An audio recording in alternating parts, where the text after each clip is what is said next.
As we do this time every Friday, we check in with KTBB owner, general manager, and generally pretty good golf caddy, Paul Gleiser, with you. Tell me what's on your mind, sir. Good morning, Garth. We are sponsored by K.E. Cellars, Tyler's Old World Style Boutique Winery in the French Quarter on South Broadway, across from the mall.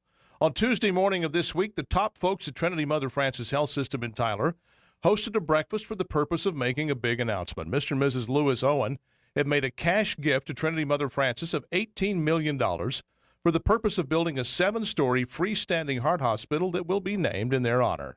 As I sat there listening to the presentation and looking at the artist's rendering of the facility, slated for completion in 2012, I couldn't help thinking that people like Lewis and Peaches Owen are among the very people that President Obama believes are not paying their fair share, as he calls it, of the tax burden.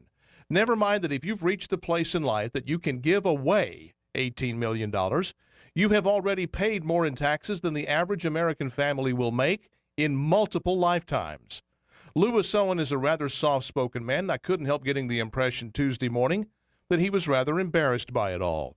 In his brief remarks, he told us how he and a group of 15 or 20 people had started Petrofac in Tyler in 1981. That company grew to over 11,000 employees worldwide, and those that were there to get it off the ground profited handsomely.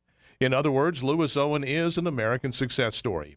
And for that reason alone, he is among those upon whose backs Obama and his fellow travelers on the left have painted an enormous bullseye. It is a uniquely American virtue that upon coming into substantial wealth, one of the first things that happens is that he or she who made the money will start looking for ways to give it away. There are no Carnegie Halls in Europe, no M.D. Anderson Cancer Centers, no Vanderbilt universities. Traipse the length and breadth of Asia, and you will never find an analog to Dallas's Morton H. Meyerson Symphony Center or New York's Guggenheim Museum. American generosity stands alone in the world. After paying the lion's share of the tax burden of the largest economy on earth, the typical successful American will then take a substantial portion of what's left and look for ways to voluntarily give it away for the common good. And while I'm certain that there are generous Germans and philanthropic Japanese and even magnanimous Frenchmen, generosity on an industrial scale is a purely American phenomenon. It happens nowhere else on earth. So here is the question. Does anyone seriously believe that if the federal government had taken the Owens $18 million in the form of additional taxes, had filtered that money through the massive, inefficient, and unaccountable federal bureaucracy before transferring it to some unnamed, uncountable, and unknowable recipients, that more good would have come of it than the creation of a state-of-the-art hospital in a growing community dedicated to healing human hearts? Does anyone believe that the federal government can do more good with $18 million in money confiscated from successful Americans than Lewis and Peaches Owen are doing out of their own free will and generosity? Does anyone believe that? Anyone?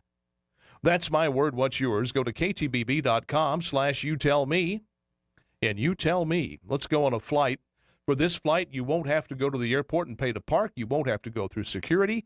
And you won't have to sit in a cramped seat with no legroom. For this flight, all you need is your good taste and a visit to K.E. Cellars. Tell them I sent you and that you want to try a 3-wine tasting flight of Keeper Sol Estate's 3 newest reds, the Keeper Sol Estate's 2007 Merlot, the Keeper Sol Estate's 2007 Shiraz, and the Keeper Sol Estate's 2007 Cabernet Sauvignon.